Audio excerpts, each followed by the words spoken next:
Okay, yeah, let's get started. Well, good evening. Hi, welcome to SF Takes on Tourism. I am Daniel Schwartz. And I am Hubertus Funke. Hi, Daniel. Hi, Hubertus. How's your week going? Not too bad. Seems like a long week. It's hump day, and it's a short week. Can't believe it's July 4th. Unbelievable. Almost July 4th. I know. I saw a text or a tweet today that said, it's July. What happened to May? And yeah, I've given up on trying to keep track of time. I think it's impossible during the coronavirus. It's just no. Every day is kind of the same, blending together. Everyone Also, gets it. it's It's kind very of funny because these are very intense times and days and weeks, but at the same time, it almost seems like we jumped ahead a couple of months, right? What happened to I April, do. May, and June? But here we are, and We are. moving right along. Yes. So. Well, I'm glad to be here. It's our third episode. We have a record attendance today, or at least a record registration. We'll see who actually shows up, but really excited about that. Really I excited. thought last week's episode went really well, and it was so funny because it was clearly relevant and timely. I mean, the airlines were all over the news this week. Yeah, totally. Lots of airline news. I think we'll see more news coming in that sector for the next few months, probably. So, and what we said last week, maybe there needs to be a follow-up episode to kind of dig a little bit deeper into the whole world of aviation. But I thought it was really timely and really good content. So good conversations. We had a lot of follow-up questions that we're still trying to get back on, but yeah, good conversation.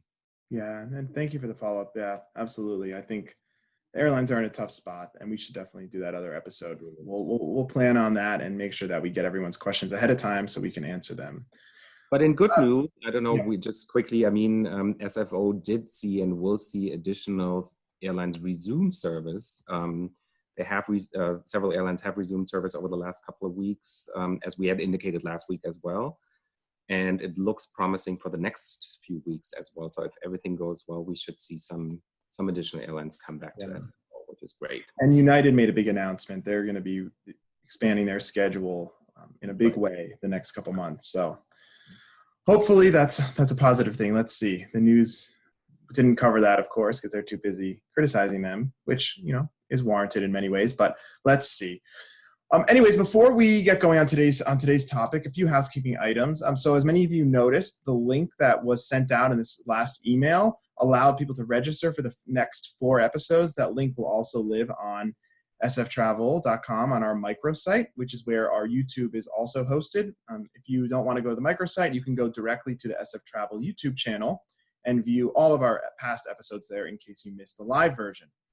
The reason we chose to register for 4 episodes is by then we really plan to be up on Apple Podcasts and Spotify and other podcast providers that you may use. We're currently editing episodes and we'll be submitting them. We realize that it's much nicer to be able to listen to this while you're driving or doing any other things, maybe even going to sleep, although I don't know how peaceful that will be. But I realize how important it is to get on the podcast networks, and we really appreciate the extra step of you guys registering and attending live in the meantime.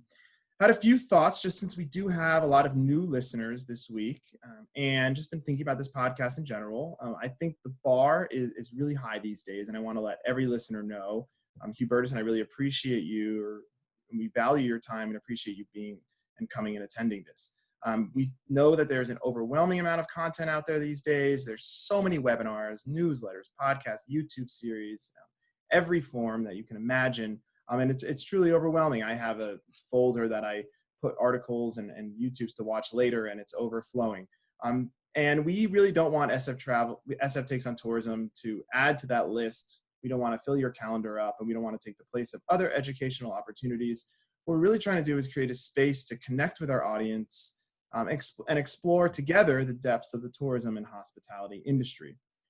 Our goal is less about going viral and more about having our audience, be it 20, 100, 20,000, feel engaged and optimistic and inspired to learn more about the myriad topics that we plan to explore here. We think this is especially important today as our industry has been really decimated, and for many members, the things that we may have loved most about working in tourism are no longer taking place, or at least for the moment. Travel is really resilient. We always talk about that. So we will get through this, but it's definitely a difficult time, and we think having connection in the meantime is more important than ever. And I think that nobody would disagree with you when I say that what the industry probably misses most is having fun together. I know that's a little bit cheesy, corny, but it's true. At least I believe that is true. With that being said, we really want to hear from our guests for a few reasons. First, we are new to podcasting, and it's not easy. I learned that most podcasts die after 7 episodes. And we would like SF Takes on Tourism to last well beyond that number, and truly need your help to do so. So if you ever have thoughts, feedback of any sort, please let us know. You can email myself or Hubertus, even if it's critical feedback. That's okay. If this show actually takes off, we're going to have to face that wrath of social media and all those critics out there. So better help us prepare now. And second of all, we really want to be an industry resource. So please feel free to send us any questions, and we will answer them on the following episode. So, before I let Hubertus introduce today's episode and speaker, we have a big, just want to let you know about next week. Since we have such a fabulous speaker today and a big topic, we decided to skip our discussion of the headlines and developments in travel. And instead, next week, we'll spend a little extra time on general updates and analysis. In addition, we will dive into the world of sports tourism, which is not my expertise, but I know it's a huge part of our industry. And I'm therefore looking forward to learning about sports tourism. We will be inviting an expert onto the show, so please feel free to email us any questions or ideas for discussion. So, enough of me talking. Hubertus, can you tell us a little bit about today's episode and who is joining us? I'm happy to do so. Before we do that, thank you for that summary. I think that really touched on all these points, and I just wanted to reinforce, yes, share feedback with us. Send us ideas, the good, the bad, and the ugly, anything. We're really trying to make this better. We don't want this to fail after 7 episodes. I've never heard that before. Is that the average, that podcast kind of? That's some of the research I've been doing, yeah, 7 episodes. But so we don't want that to happen, obviously. But so yeah, we're looking forward to, we have content lined up pretty much we have a lot of ideas on content, but we're always looking to hear from you guys what might be interesting and what we should be talking about. Which brings us to today's topic, and I'm really, really excited about it. And we started talking about this a few weeks ago, I would say, kind of as we all are in that recovery planning mode. We felt, we should look at the broader California context for recovery as well.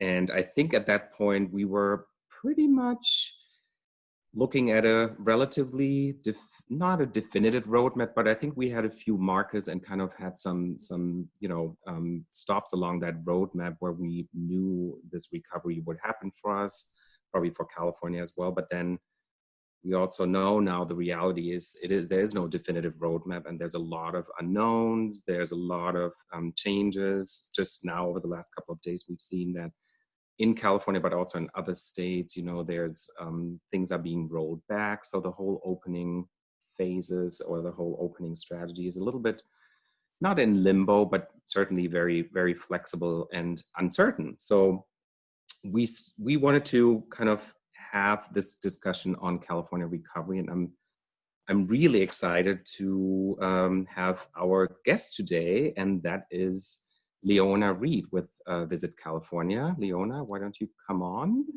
And I don't even know. Good afternoon. Hi there. Good to see you. So happy to be with you guys in San Francisco, at least virtually. Yes, beautiful background too.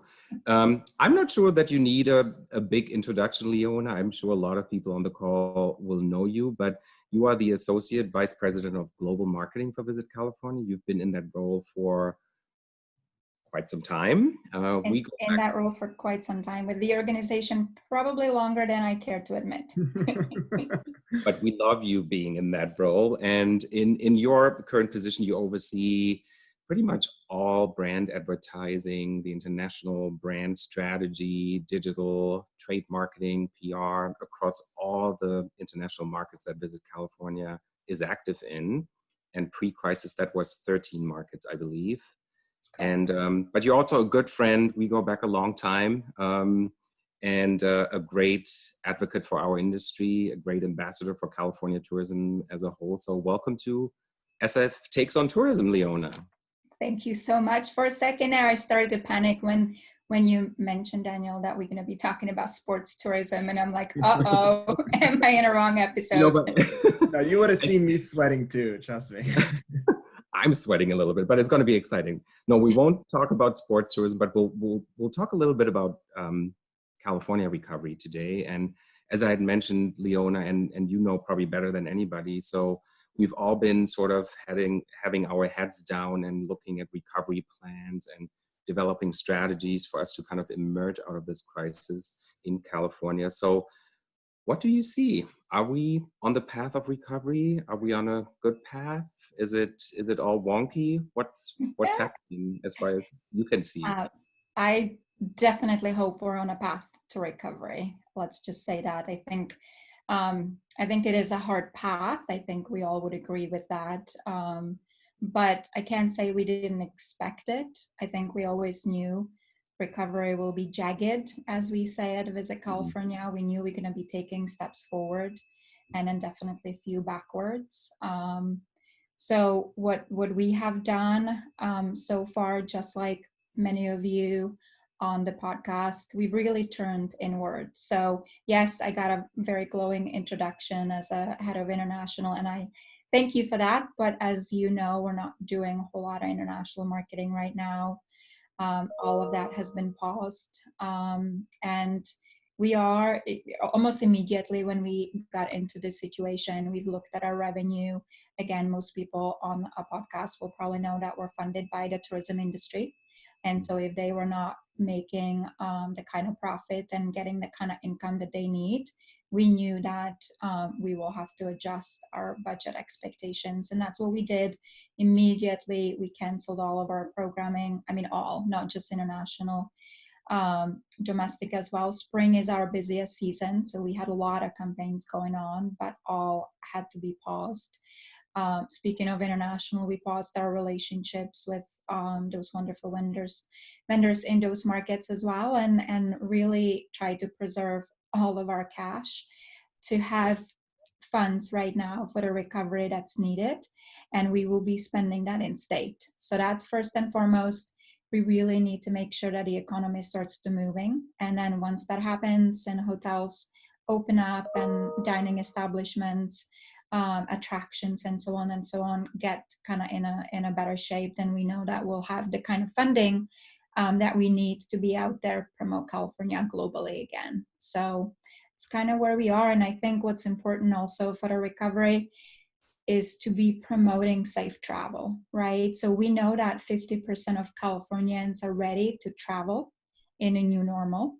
But we also know that we have a part of the population that is not going to be thinking about travel for some time, very risk averse. And then we know that there is a large group that's very cautious. And so hopefully it's not a question, will I travel, will I not, but more, how will I travel? How will I adjust to this new normal? And it's our responsibility to provide that kind of guidance too. So we've launched responsible travel code, and we'll be putting a lot of efforts behind it through earned media and our own channels. So we are encouraging the consumers, whether they're coming from in-state or Western feeder markets or other countries later on, we want to make sure that the destination's respected, nature's preserved, culture is celebrated, and certainly that everyone is following the kind of guidelines that we have to keep the state open. That's really what needs to happen. We don't want to go backwards, right? Absolutely. So can you talk a little bit about kind of, you mentioned 50% of Californians are ready to travel and you're kind of pivoting towards that audience. Kind of what are you anticipating in terms of those different phases as we go along in this for the next few months? Yeah. So right now we are, and it's interesting that we have this podcast just today. So certainly a slight step back in California as some of the counties will be closing down the in-room dining establishments and zoos and museums and a lot of the indoor spaces basically. But we are still launching our Calling All Californians campaign. So that's our in-state effort, which is essentially about asking Californians to do the right thing from a civic perspective. Do the right thing, take that first vacation in California, because that is going to help us to go back to work sooner and faster. We will be launching that on August 3rd. So that's our first push. And then moving from then sort of outward, we hope to layer in the Western feeder markets shortly after that. And hopefully early 2021 for that spring season again, we'll be advertising nationally. And then hopefully around the same time, we'll be able to be promoting California to international audience too. But a lot of things have to fall into place, obviously, before that happens. For sure. You know, I think a couple follow-up questions on that. So one, there's clearly some built-in flexibility into your plan. And I think that's so difficult, but so essential right now. And we're seeing that, you know, we were about to, you know, had all these plans about to launch, and now we're kind of having to readjust them. So I'm curious to know if you have any advice for, you know, if we want to make sure that we're keeping plans flexible and how we can be really agile in that way. And on that topic of flexibility, I am wondering if you've kind of learned, or if your how your role has changed. I mean, you were always the internationally marketing whiz. So now you mentioned this big shift to domestic. So could we just maybe talk a little bit about how your role is changing, and did you feel prepared for that, and how you're feeling now? I'll start with the first part of the question. So around flexibilities, yes, absolutely. Scenario 37 on my computer, right? I think that's exactly what we're all doing. We were in that sort of response phase when we were not really marketing proactively, which we will not do until August 3rd. You know, responding to consumers, keeping them inspired, even while they couldn't move around, and making sure that there's a whole lot of actual, or factual, I should say, information for them.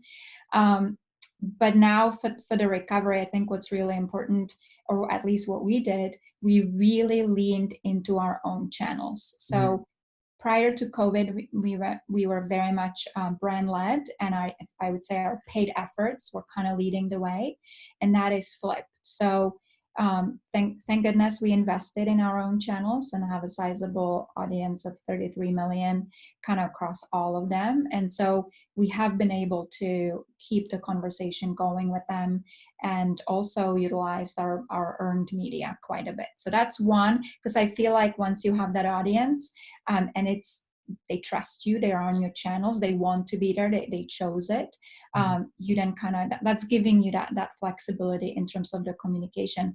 The other thing we have worked on with our media agency is just building flexibility into our media plans. So having flexible cancellation policies, and even 24-hour pause is allowed on all of our media. So that was a must, and I bet all big brands or small brands are doing that as well. And then we do try to be informed in terms of, we do consumer sentiment weekly now. So that's giving us quite a bit of data, and just kind of monitoring the economic state of our state, but also the public health crisis too. So just getting data from that. The second part of the question makes me laugh. No, I was not ready for that. I think anyone that says they were, you know, I think that's feel better. a bit of an exaggeration. Absolutely not. But boy, I'm grateful to have a job. I love this industry, and it's you know, it's tough sometimes. We have been hit very hard, and it's hard to see the businesses not coming back from it, and it's hard to see colleagues losing jobs. So I am very grateful. I've pivoted in the organization, or was allowed to pivot, and definitely am working on the recovery campaign right now. What we also did, and that I'm working on, is that underneath that recovery campaign, we've built a collaboration framework for the industry, hopefully flexible one, so anyone can plug in, whether it's leveraging our own channels, like I said, or being able to use all the media rates that we negotiated. And then even on top of it, providing 20% match. And then all of the tech platforms that we're using and our research platforms, we've negotiated rates for the industry as well. So there's a lot on offer. Sometimes it's slightly overwhelming, but we did a lot of one-on-one consultations with industry. And so anyone that's listening and is interested, please email me. We are available pretty much 24/7. So that has been really rewarding project. And then a lot to do with finances as well. I've really poured myself into understanding, what needs to be done, a lot of things with cancellations of media, negotiating payment terms, and so on. So there's plenty of work to go around, but it's something completely different than what I have been doing before. Kind of consoling in a way that, everybody is in that same situation. Who would have thought that we would be doing something like this, right? And just quickly on these resources, Leona, so people can email you, we'll follow up with that, but I'm sure you have a lot of that on your website, which, by the way, the industry section of the Visit California website, which we will share as well, is really, really helpful on an ongoing basis relative to research that's available and other industry updates. So we'll make sure to follow up with that. So you mentioned, and we're all kind of in that domestic mode, even, hyper-local, local, domestic, in-state. Do you think, is that going, and we in San Francisco, international was always such a big component and such a big driver for visitation, but not necessarily from a volume perspective, but even so, but definitely from a spend perspective. So how do you gauge sort of that domestic business, against the international business? Do you think that can sort of compensate for some of the losses that we all have to encounter, or is it just something that we just have to get through and then hopefully build up to get the international markets back at some point? Yeah, I think that's a hard one. I think, truth to be told, I think we need both of those audiences, right? Pre-COVID, we were spending about 40% of our entire budget on international, and you just said that the volume, it's about 6% of the total visitation to the state comes from the international markets, but the spend is pretty close to 25%. So they stay longer, spend more. We all know that, and that's needed. We're gonna miss it, and we need to get it back. But honestly, we need to, like I said, we need to stimulate the economy first and foremost. So then we can get some funds into our coffin, so we can then do the international marketing, right? So I'm looking at it as kind of phases, and we have to go through phase 1 and phase 2 before we can simply afford phase 3. But we have been established, as you both know, as an entity to do what industry can do for itself.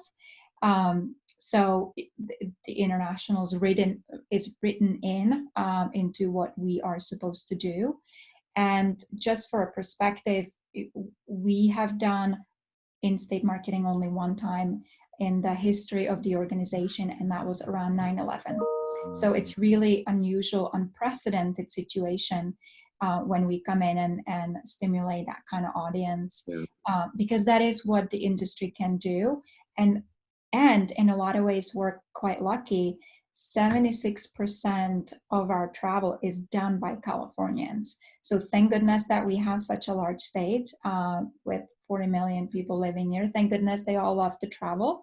And thank goodness that we have the kind of product that we need to have so people can have these amazing experiences. We joke, if people want to go to French Riviera, well, we have American Riviera. If they want Italian wine country, we have our own, right? So that's good that we've got the kind of product, hopefully. Yeah. I want to ask you what other strengths the state has. But before I do that, just since you bring up, Paris and wine country, that we have those in state, the fact of the matter is, right now, Americans can't go to Paris. They can't go to the Italian wine country.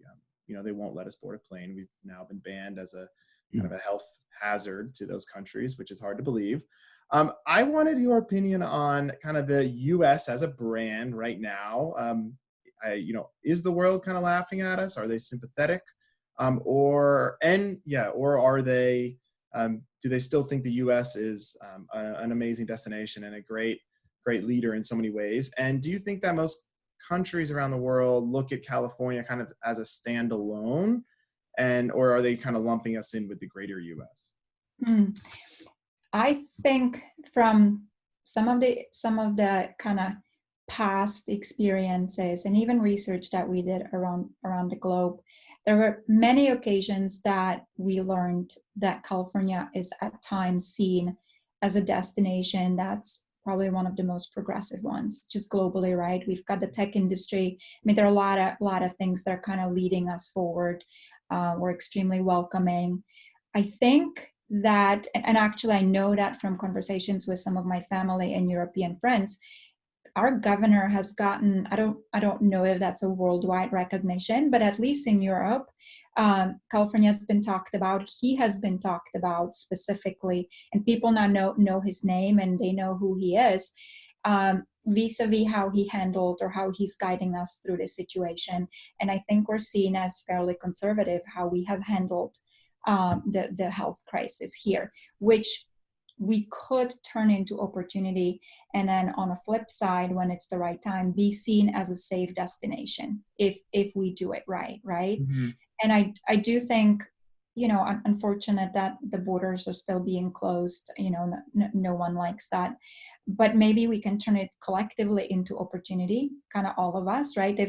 If US residents and Californians can go to Europe, back to my original point, well, let's offer them some of the experiences that we have in the US and or in California as an alternative, so we can keep the investment in United States. I think I'm going to leave your "Is the world laughing at us" alone.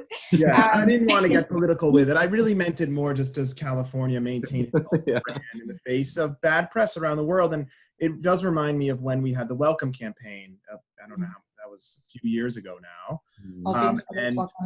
Exactly. So we were really focused on delineating, here's our values as California, and we're not too concerned with what's going around the US. You will feel welcome here. And the same, I like the idea of us hopefully being at some point when we do feel confident and safe, saying that, hey, this is California. We did things our own way. This is going to be a safe destination. We have your back.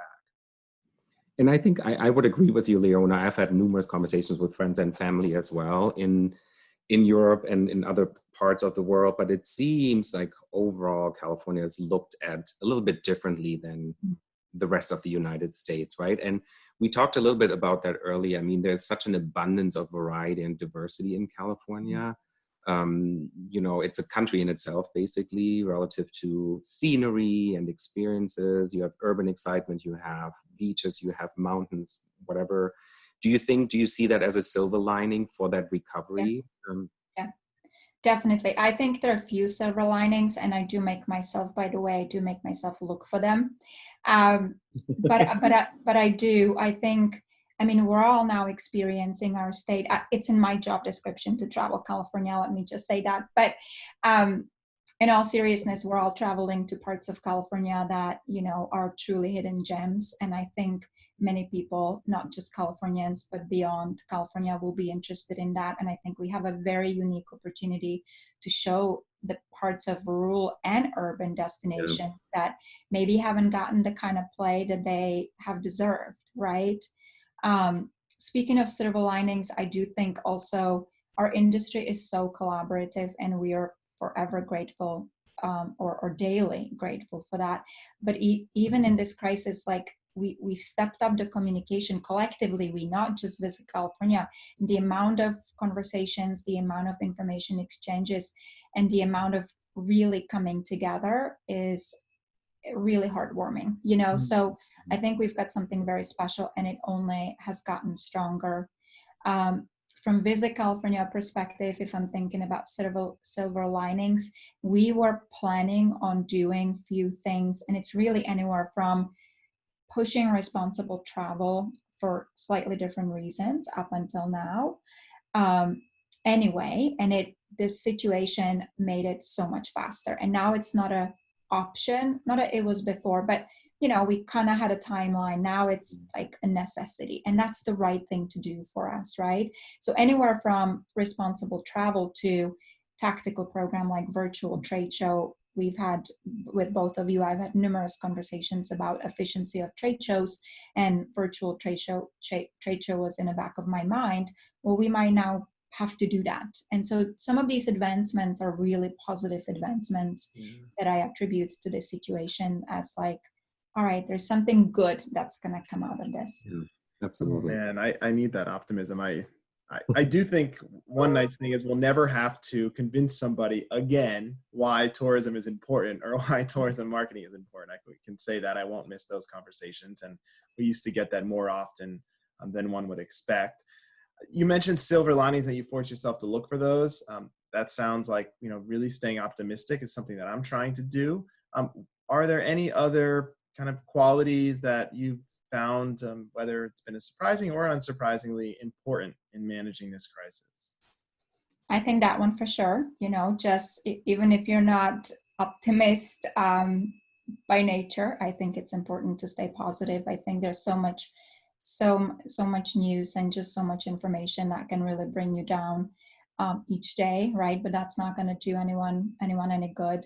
And I think the second one is grit. I mean, I have to be honest, I haven't worked this hard in a very long time, and I think you all work hard, and that we all work hard at Visit California, but it's been a trying time. So really, turning to the support system, friends, family. I brought my family on this ride with me. They know more about our budget than they probably should. That's important, just to also stay connected and stay supported. So I would say optimism and grit. Yeah. I love that word, grit. That's a good word. It kind of describes it really, really well. Wow. Totally. This is something that's helping me, get up and keep going every day and stay optimistic, this podcast. So I can't tell you how much I appreciate you joining this. And, you drew a lot of people to the podcast today. So thank you for that as well. Thank you so much for having me. And I am very vested now, so this is not going to end after 7 episodes. I will be tuning in with my family, with all my friends. This will keep going, right? Make us a promise. How about if we get to 17, you'll come back? Sounds good. Okay. Deal. That's been recorded. And I think, Leona, you mentioned that I think us in California, the industry in California, and I know we have some people outside of the state also dial in, but I would attest to that. And I think that will be another big muscle for us that will help us pull through this, to really have that collaboration and that collaborative spirit. I think you at Visit California have done a great job over the years to really help the industry and help us all kind of pull along. So I think this is more needed than ever, obviously. But I would agree. I think this instills another level of optimism in all of us, reading some of the bad news that's coming out or has been coming out. So let's keep that up for sure, I would say. Thank you. Well, thank you, guys. You have grit. It's now really appreciate it. Well past 5 p.m. So thanks for joining us, and have a wonderful evening. Good to see you, Leona. See you soon. Bye-bye. Bye, everyone. Thank you.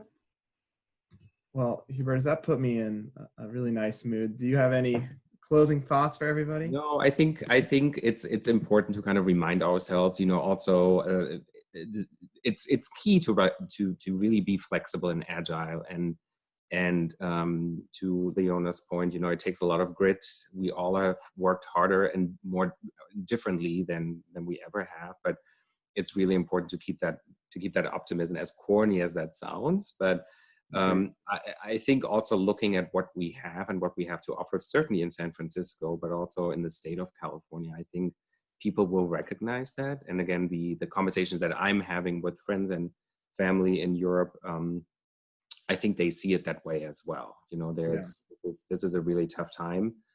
Yes, the borders are closed, so travel is not really possible right now, but I think ultimately it will help us get through this. We will come back for sure.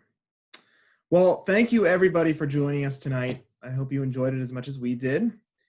And we look forward to welcoming you back next Wednesday for episode 4. We have to kind of, work on our sports game, I guess. Right? Yeah, we got to work on our sports game. We'll get some buzzer music or something like that. But so next week will be great. Please join us again. And for anyone that missed it, it'll be up on YouTube and on our website in just a couple days. Have a wonderful evening. Have a great evening. Thanks, everybody. Bye.